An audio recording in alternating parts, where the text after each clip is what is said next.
कैसे हैं दोस्तों? आई होप आप सभी अच्छे होंगे, अच्छे से पढ़ाई कर रहे होंगे। परीक्षाएं पास आने वाली हैं। परीक्षा ना भी आए तो हमें हमारा अध्ययन सुचारू रूप से नियमित रूप से करना चाहिए, ताकि एकदम से बर्डन हमारे सिर पर ना आए कि परीक्षा जा रही, ये भी नहीं पढ़ा, ये भी नहीं पढ़ा, ये भी नहीं पढ़ा। ठीक है, तो एक और नए वीडियो में एक और नए ज्ञान की धारा के साथ हम आपके सामने हैं। मैं आपकी मेंटोर। उम्मीद करती हूँ, आशा करती हूँ कि आपको ये वीडियो समझ में आ रहे होंगे। आप इन्हें लाइक करें, सब्सक्राइब करें, ताकि हम आप तक निर्बाध रूप से पहुंचते रहें, डिस्कस करते रहें। कैप्शन में आप मैसेज करके आप इसमें भी अपनी चीज़ें हमें डाल सकते हैं। आपको जो भी समझ में आ रहा है, नहीं समझ में आ रहा है, आप अपने सुझाव हमें दे सकते हैं कमेंट बॉक्स में। ठीक है, आज हम जो बात कर रहे हैं आरोग्य भाग 2 कक्षा 12 के पाठ 9 उमाशंकर जोशी की कविताओं के बारे में। यहाँ उनकी व्याख्या हम पढ़ेंगे। इनकी 2 कविताएं हमारे सामने है, छोटा मेरा खेत और एक बगुलों के पंख। तो यहाँ हम बात करेंगे बगुलों के पंख की। इनका हमने कवि परिचय पढ़ लिया है, याद करते जाइएगा, पढ़ते जाइएगा। बहुत छोटी सी कविता है, ठीक है, यही ले लेते हैं।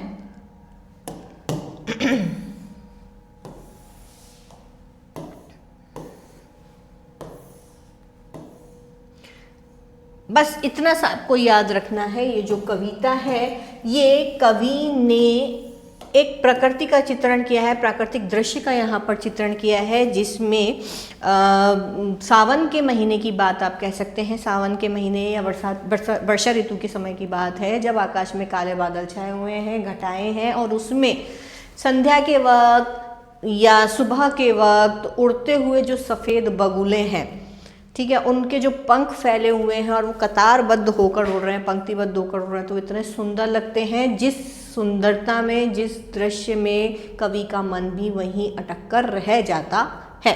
सिर्फ मूल भाव इतना सा है, बहुत छोटी सी कविता है। देखिए, बगुलों के पंख, ओके, बगुलों के पंख नभ में यानी आकाश में, नभ में आकाश में, आसमान में, दिगंबर, ठीक है। पांति बंधे यानी कतार यानी पंक्ति में बंधकर, पंक्तिबद्ध होकर बगुलों के पंख, बगुलों के पंख कैसे हैं? सफेद, याद रखिएगा, बगुलों के सफेद पंख, यानी आकाश में पंक्तिबद्ध होकर उड़ते हुए बगुलों के जो सफेद पंख हैं, वो चुराए लिए जाती मेरी वे आंखें, वो मेरी आंखों को चुराए लिए जाते हैं। यानी वो दृश्य जब वो पंक्तिबद्ध होकर आकाश में उड़ रहे हैं, वो इतना सुंदर लगता है कि उसको मैं टकटकी लगाकर देखता रहता हूँ, अपलक निहारता रहता हूँ। ऐसा लगता है जैसे वो मेरी आंखें भी अपने साथ लिए जा रहे हैं। कजरारे बादलों की छाई नभ छाया, कजरारे यानी काले, आकाश में काले बादलों की छाया छाई हुई है, मतलब सब तरफ काले बादल नजर आ रहे हैं। तैरती सांझ की सतेज श्वेत काया, और उन काले बादलों से युक्त आसमान पर सांझ, शाम का समय है, तो ऐसा लगता है मानो शाम की सतेज चमकदार, ठीक है, अब सफेद चीज तो चमकेगी ना, तो ऐसा लगता है मानो शाम की चमकदार श्वेत काया आसमान में तैर रही हो। यानी जो बगले हैं वो कैसे हैं? सफेद। आसमान कैसा हो रहा है? बादलों के कारण काला। तो उस पर शाम का जो समय है कि बगले अपने घर जा रहे हैं, ठीक है, तो शाम के समय ऐसा लगता है उस काले आसमान में चमकदार सफेद शरीर, सफेद काया, सफेद शरीर तैर रहा हो। किसका? शाम का, ठीक है, सांझ का सफेद शरीर वहां तैर रहा है, चमकदार है जो। हौले हौले जाती मुझे बांध निज माया से। अब ये जो पंक्ति है बगुलों की जो आसमान में उड़ रही है, वो धीरे धीरे मुझे अपने आकर्षण में, मुझे अपने जादू में बांधे लिए जाती है, यानी वो मुझे अपने आकर्षण में जकड़ लेती है। उसे कोई तनिक रोक रखो, ठीक है। अब वो कहते हैं कि उसे कोई प्लीज थोड़ी देर के लिए रोक लो, क्योंकि बगुले तोड़ते हुए दूर चले जाएंगे। एक समय ऐसा आएगा जब वो आपकी आंखों से ओझल हो जाएंगे। तो वो कहता है कि मुझे दृश्य इतना प्यारा लग रहा है कि मैं उसे चाहता ही नहीं हूँ कि वो मेरे आंखों के आगे से ओझल हो जाए। तो क्या करूँ? क्या कोई है जो प्लीज, जो मुझे इस दृश्य में बांधे रख सकता है? क्या कोई है जो इस दृश्य को मेरे सामने ऐसे ही बनाए रख सकता है, जो उन बगुलों को रोक सकता है? वो अपने लिए मदद की गुहार लगा रहे हैं, या तो कोई मुझे वहां से हटा लो, क्योंकि या तो कोई मुझे वहाँ से टालो या फिर इस दृश्य को रोक लो, क्योंकि ऐसा नहीं होगा तो वो दृश्य समाप्त हो जाएगा, मेरी आंखों से ओझल हो जाएगा, जो कि मैं नहीं चाहता, क्योंकि उसको देखकर मुझे अत्यंत आनंद की प्राप्ति हो रही है। ठीक है, उसे कोई तनिक रोक रखो, वह तो चुराए लिए जाती मेरी आंखें। वो जो दृश्य है आसमान में उड़ती हुई सफ़ेद बगुलों की पंक्ति, वो जो दृश्य है वो क्या करती है, मेरी आंखें चुराए ले जाती है, अपने मोह में, अपनी माया में बांध करके मेरे मन को भी हरण किए लिए जाती है। नभ में पाती बदी बगुलों की पाँखें, पाँखें यानी पंख।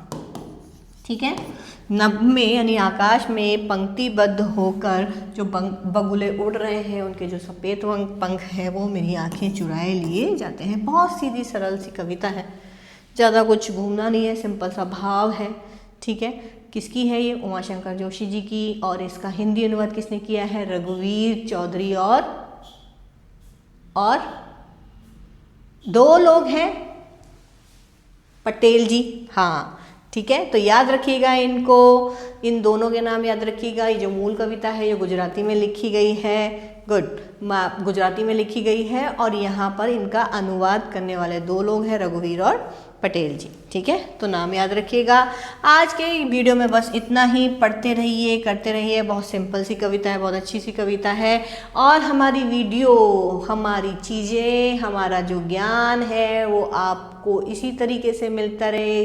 ज्ञान तो नहीं कहेंगे, आपकी सहायता के लिए हम जो कार्य यहाँ पर कर रहे हैं, ताकि आप को इससे सहायता हो और आप सफलता प्राप्त करें। तो हमारा जो कार्य है सहायक रूप में, इसको अपने तक पहुंचने के लिए आप हमारे चैनल को लाइक सब्सक्राइब जरूर करें।